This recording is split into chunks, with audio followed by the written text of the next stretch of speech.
Good morning. आज 14 अप्रैल, आज हमारे महान विभूति देश के अंबेडकर जी का जयंती है और हमने बोर्ड पे आप लोगों को उनके संक्षिप्त में उनके बारे में थोड़ा सा जिक्र किया है। और देखिए, भारत रत्न डॉक्टर, उनके नाम के पहले ही भारत रत्न लगा हुआ है, यानी वो बहुत ही महान।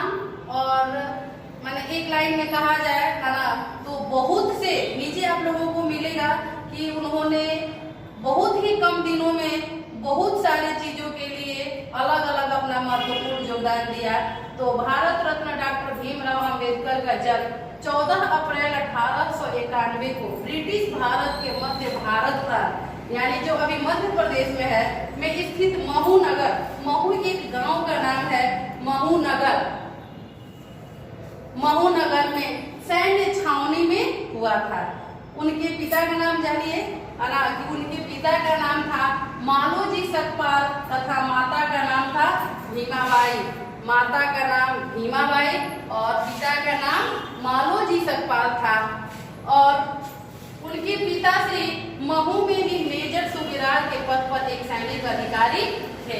उन्होंने अपने जीवन, माने भीमराव अम्बेडकर, इन्होंने अपने जीवन के 65 वर्षों में देश के सामाजिक, आर्थिक, राजनीतिक, शैक्षणिक, धार्मिक, ऐतिहासिक, सांस्कृतिक, साहित्यिक, औद्योगिक, संवैधानिक इत्यादि विभिन्न क्षेत्रों में अनगिनत कार्य करके राष्ट्र निर्माण में महत्वपूर्ण योगदान दिए। आज हम इसके बारे में इसलिए जिक्र किए कि इस महान विभूति का आज जन्मदिन है, तो इस अवसर पे हम आपको उनके जीवनी के बारे में थोड़ा सा बताएं। और हम अब इसी जीवनी के बारे में बताने के बाद क्लास 9 का जो हम लोग पढ़ रहे थे, फर्स्ट चैप्टर केमिस्ट्री का, हमारे आसपास के पदार्थ, उसमें का नेक्स्ट क्वेश्चन 12 नंबर और 13 नंबर हम आज करेंगे।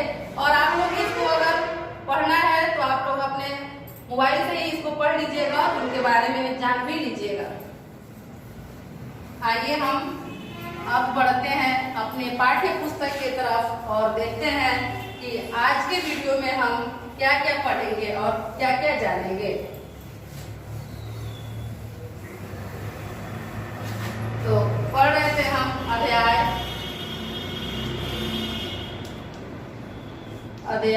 1 था हमारे आसपास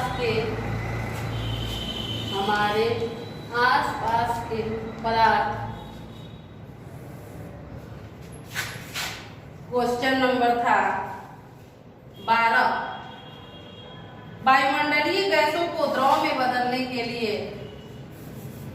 क्वेश्चन नंबर 12,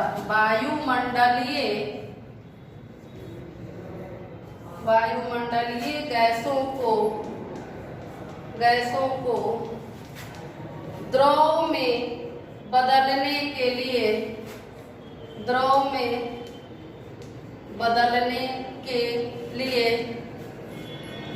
वायुमंडलीय गैसों को द्रव में बदलने के लिए कोई विधि सुझाइए। कोई विधि माने उपाय, कोई विधि सुझाइए माने समझाइए। तो आइए हम इसके उत्तर के बारे में जानते हैं। तापमान घटाने से तथा दाब बढ़ाने से, तापमान घटाने से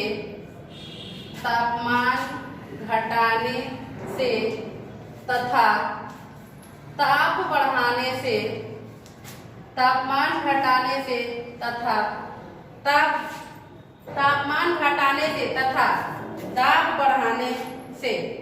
तथा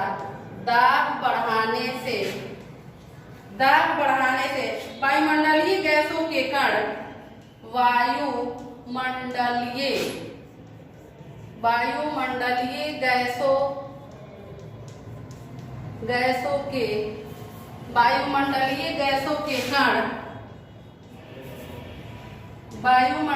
गैसों के कण एक दूसरे के समीप आ जाते हैं, एक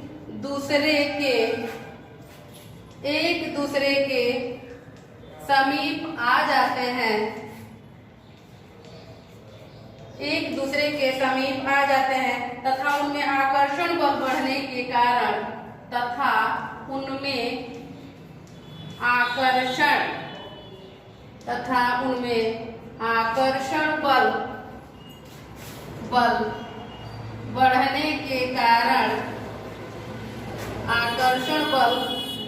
बढ़ने के कारण द्रव अवस्था में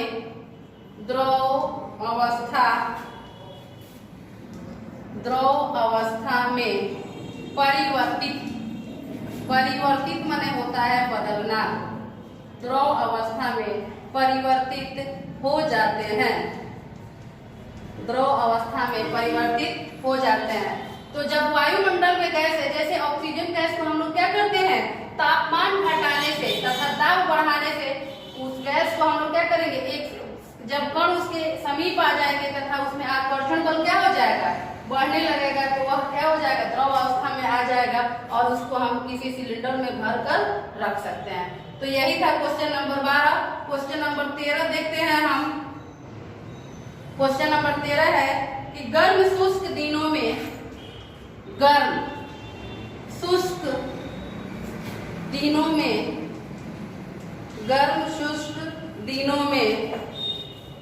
कूलर अधिक ठंडा क्यों रहता है?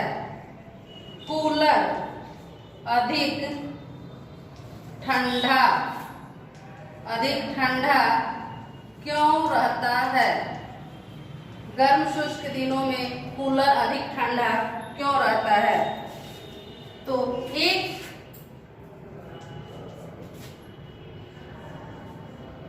कूलर में पंखा लगा रहता है, कूलर में पंखा लगा रहता है जो बाहर की वायु को अंदर फेंकता है, जो बाहर की वायु माने हवा, जो बाहर की वायु को अंदर फेंकता है,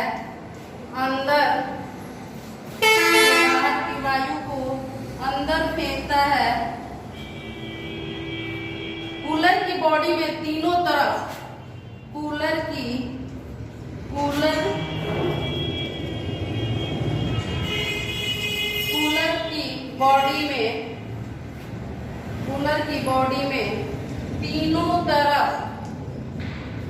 की बॉडी में तीनों तरफ खस से बनी पट्टियां, घास भी उसको कहते हैं, तीनों तरफ खस से बनी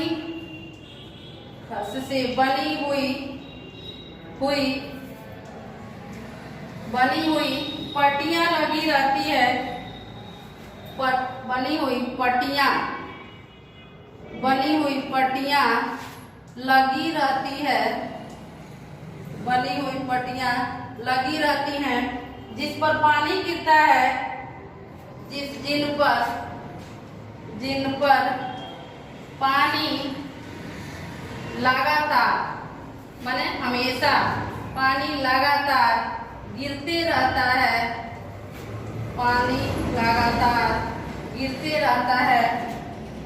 जब कूलर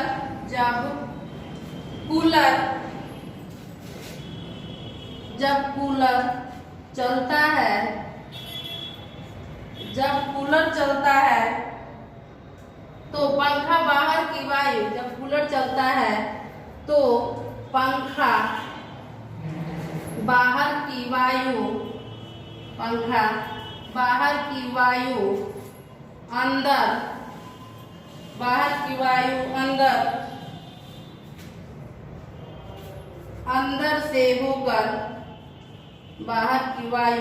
अंदर से होकर कमरे में आती है, अंदर से होकर कमरे में आती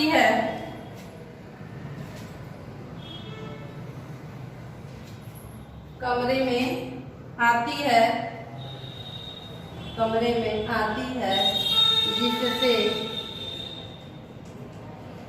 वायु हमें ठंडा महसूस वायु हमें ठंडा महसूस होती है।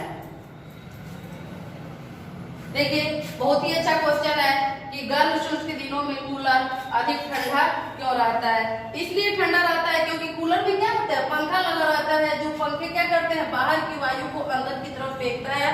और कूलर की बॉडी में तीनों तरफ, हाँ आपने जिसके घर भी कूलर होगा आप लोग देखे होंगे कि घास की एक पतली पट्टी रहती है जो उसमें लगी हुई रहती है और उसमें हमेशा पानी गिरते रहता है। तो पानी गिरने की वजह से ही जब वायु बाहर से अंदर की तरफ आती है और हमें क्या होती है, ठंडक महसूस होती है।